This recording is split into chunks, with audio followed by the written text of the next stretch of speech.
सरदार पटेल जी ने एक बार कहा था कि एक जहाज में कुछ लोगों के विचार से, कुछ लोगों की लापरवाही से वो जहाज डूबने के कगार पर था, लेकिन उसी जहाज को जब ने सामूहिकता से विचार किया तो वो जहाज किनारे पहुंच गया। यही लोकतंत्र है।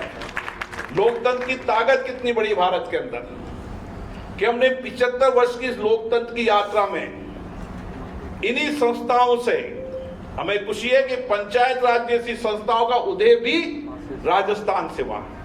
इसलिए राजस्थान तो लोकतंत्र की सबसे बड़ी जननी है। हमारे राजा महाराजाओं के राज हुआ करते थे, उसमें भी लोकतंत्र हुआ करता था।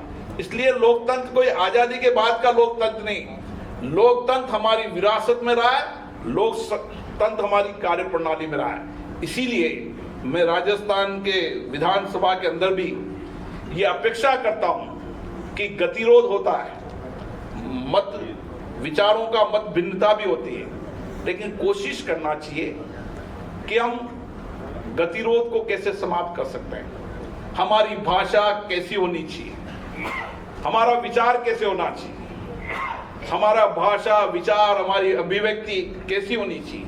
हमें जनता ने 8 करोड़ जनता ने चुनकर भेजा है अपनी भावनाओं की अभिव्यक्ति करने के लिए, अपनी आकांक्षाओं की, अपनी कठिनाइयों की, अपनी चुनौतियों को समाधान करने के लिए। इसलिए ये मंच, ये विधानसभाएं इस काम के लिए होना चाहिए।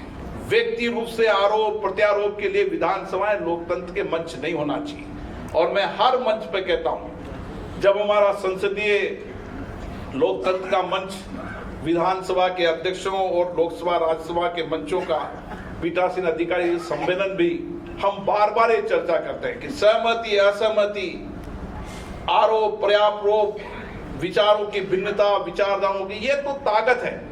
लेकिन आजकल विधानसभा में नियोजित तरीके से गतिरोध होने लगा, लोकसभा में नियोजित तरीके से गतिरोध होने लगा। सुबह आकर इस योजना से आना कि आज विधानसभा नहीं चलने दे, लोकसभा नहीं चलने दे, ये नियोजित तरीके का गतिरोध लोकतंत्र के लिए उचित नहीं है। हमें अगर लोकतंत्र को सशक्त बनाना है, मजबूत बनाना है, लोकतंत्र को जनता के प्रति जवाबदेही बनाना है, जनता की अपेक्षाओं के अनुरूप बनना है और जनता की भावनाओं के अनुरूप विधायी संस्थाओं को बनाना है, तो हमें लोकतंत्र के अंदर चर्चा संवाद करना चाहिए, सहमति असहमति पूरे विचारों के साथ अभिव्यक्ति करना चाहिए, लेकिन सदन चले इस तरीके का प्रयास करना चाहिए। क्योंकि राज्य विधानसभा से ये विचार लोकतंत्र की पंचायत में जाएगा, नगरीय विकास में जाएगा। मैंने तो विधानसभा अध्यक्ष से कहा है कि जितनी लोकतांत्रिक संस्था हैं, उन सभी लोकतांत्रिक संस्थाओं में गतिरोध समाप्त कर चर्चा संवाद का केंद्र बनना चाहिए। और ये आपका कॉन्स्टिट्यूशन क्लब इसी चर्चा संवाद का केंद्र बनेगा। जब विधानसभा में कभी असहमति गतिरोध होगा तो अनौपचारिक चर्चा के लिए आप इस कॉन्स्टिट्यूशन क्लब में आएंगे, अनौपचारिक चर्चा करेंगे, संवाद करेंगे। और यूं भी अनौपचारिक चर्चा संवाद करने की परंपरा राजस्थान में रही है। राजस्थान में पक्ष विपक्ष की बहुत गौरवशाली परंपरा है और इस गौरवशाली परंपरा को हमें आगे बढ़ाने का प्रयास करना चाहिए। जब गतिरोध हो, हम अनौपचारिक रूप से बैठे, चर्चा करें और उसका समाधान करने का प्रयास करें। ये कॉन्स्टिट्यूशन क्लब इसीलिए है, ये अन्य औपचारिक अन्य क्लब की तरह नहीं है कि हम यहाँ पर संगीत गीत मनोरंजन के लिए आए हैं। ये एक संविधान क्लब है और संविधान की मर्यादाओं प्रतिष्ठा के अनुरूप इस क्लब का संचालन होना चाहिए। यहाँ पर देश विदेश की सेमिनार होना चाहिए, लोकतंत्र पर चर्चा संवाद होना चाहिए, हर वर्ग के लोगों के संवाद चर्चा की होना चाहिए। और इसको हम किस तरीके से इसका संचालन करते हैं, ये सबसे महत्वपूर्ण है। मुझे आशा है कि माननीय विधानसभा अध्यक्ष जी के नेतृत्व में ये क्लब इसी सार्थक चर्चा संवाद का केंद्र बनेगा और हम अधिकतम जनभागीदारी, लोगों के अधिकतर विचारों का समाहित करते हुए ये कल्प एक प्रेरणा का स्थल बने, ताकि देश के अंदर हम ये कह सकें कि राजस्थान में लोकतंत्र में अनौपचारिक चर्चा संवाद से लोगों की और भागीदारी बनाकर हमने लोकतांत्रिक प्रक्रिया से राज्य के विकास में महत्वपूर्ण योगदान दिया है। आप सबको बहुत बहुत धन्यवाद।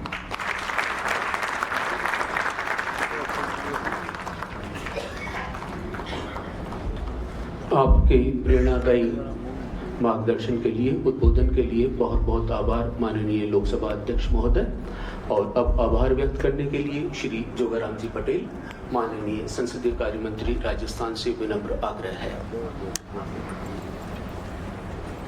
भारत माता की। आज के हम सब के आदर्श और जिनकी मुस्कान हम सब के लिए प्रेरणा की स्रोत है, आदरणीय लोकसभा के अध्यक्ष आदरणीय ओम जी बिरला साहब, हम सब के विकास पुरुष, राजस्थान के भागीरथ माननीय मुख्यमंत्री भजनलाल जी शर्मा साहब, हम सब के वासुदेव और विधानसभा में हम सब के आदर्श आदरणीय वासुदेव जी, मेरे साथी और केंद्रीय मंत्री भागीरथ जी चौधरी साहब, विधान परिषद के मेरे सभी साथीगण, उप मुख्यमंत्री सुश्री दिया कुमारी जी, प्रेम जी बेहरवा साहब, सभी साथी विधायकगण, लोकसभा और राज्यसभा के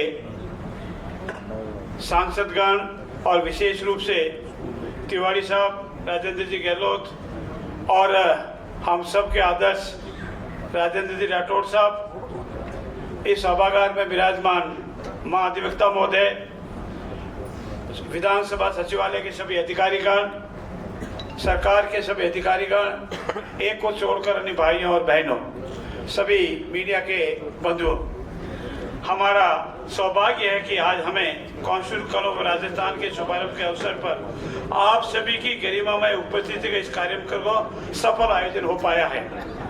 इसके लिए मैं आप सभी का हृदय से आभार व्यक्त करता हूं। माननीय सदस्य तथा पूर्व सदस्यों की सुविधा देने के मूलभूत उद्देश्य से इस कॉन्स्टिट्यूशन क्लब ऑफ राजस्थान का निर्माण हुआ है।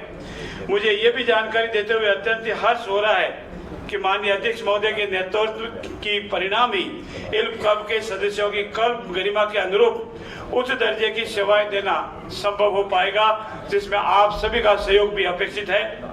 क्लब के इतिहास में आज दिन अस्मरणीय रहेगा। लोकतंत्र के पोषक माननीय लोकसभा अध्यक्ष के कर कमलों द्वारा इन सेवाओं का शुभारंभ हुआ है तथा जनता के कल्याण हेतु समर्पित माननीय मुख्यमंत्री महोदय की गरिमामय उपस्थिति है।